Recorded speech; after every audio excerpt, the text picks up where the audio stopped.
कि भैया हमारे हवे राम जैसा मान ले हमके परान जैसा। अरे सोची है का बाबू आका सोच मारी होगा सोच मारी कि कैसे के जाई है अलगारी धनिए के कोखिया के भारी कैसे के जाई है अलगारी धनिए के कोखिया के भारी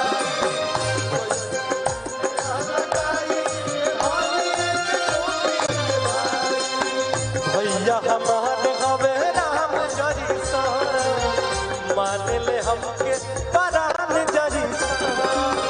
भैया हमारे हवे राम जैसा हमके परान जैसा। सोचिए ना बाबू आका सोच मारी होगा सोच मारी कैसे के जई है अलगारी धनी के कोखिया के भारी कैसे के जई है अलगारी धनी के कोखिया के भारी कैसे के जई है अलगारी धनी के कोखिया के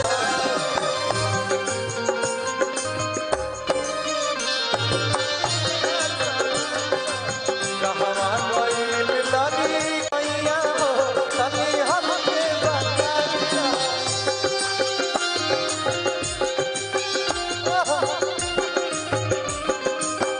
कहवा गइल लगी मैया हो तनी हमके बताइया। कहवा गइल लगी मैया हो तनी हमके बताइया। कहवा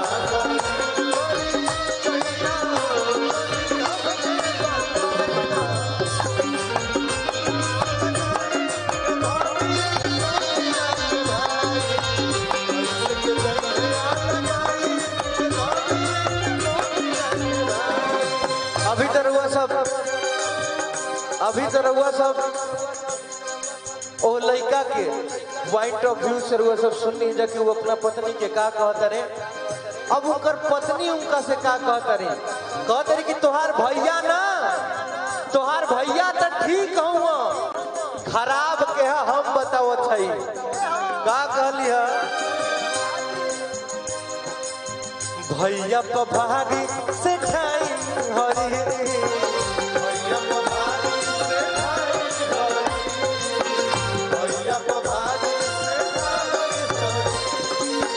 भौजी तुहार बड़ी डाइन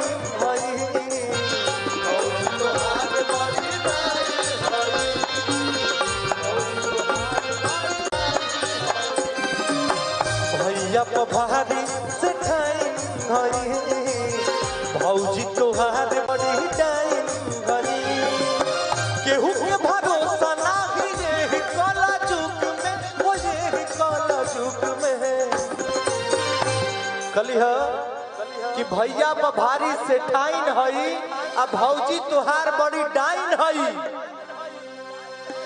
कि केहू के भरोसा नाही काला जुग में हो ये काला जुग में काहे कि पानी मिलावेली जेठानी राजा हमारा लइकन के दूध में पानी मिलावेली जेठानी राजा हमारा लइकन के दूध में मिलावेली जेठानी राजा हमारा लइकन के दूध में।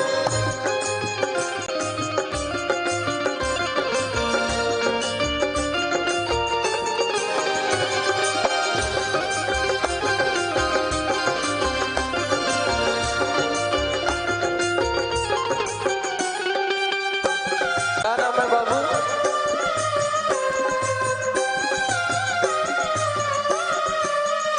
ये छोटा बच्चा है, क्या कलाकारी इसने किया है। नाम है इसका अहमद। एक बार जोरदार ताली अहमद के लिए बजना चाहिए। बहुत बहुत धन्यवाद, बहुत बहुत धन्यवाद, बहुत बहुत धन्यवाद। आप क्या नाम है आपका?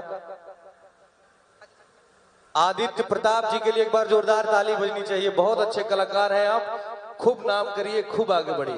बहुत बहुत धन्यवाद।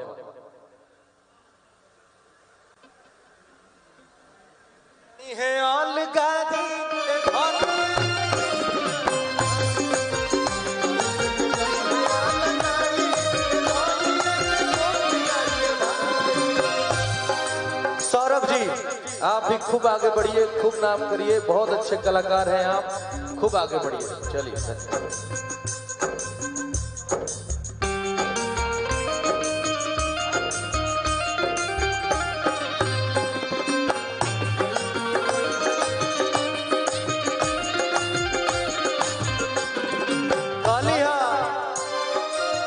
तब छोटा वाला भाई बोला है, अरे वाह, ये बड़े भैया रघुवर यादव जी की तरफ से बहुत प्यारा पुरस्कार, बहुत बहुत धन्यवाद भैया।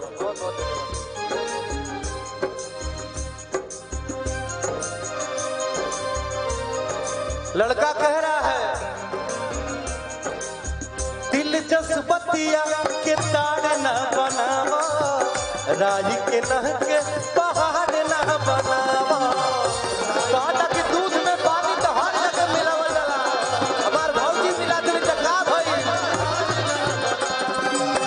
दिलचस्पतिया के तार न बनावा, राज के नह के पहाड़ न बनावा, राज के नह के पहाड़ न बनावा, राज के नह के पहाड़ न बनावा।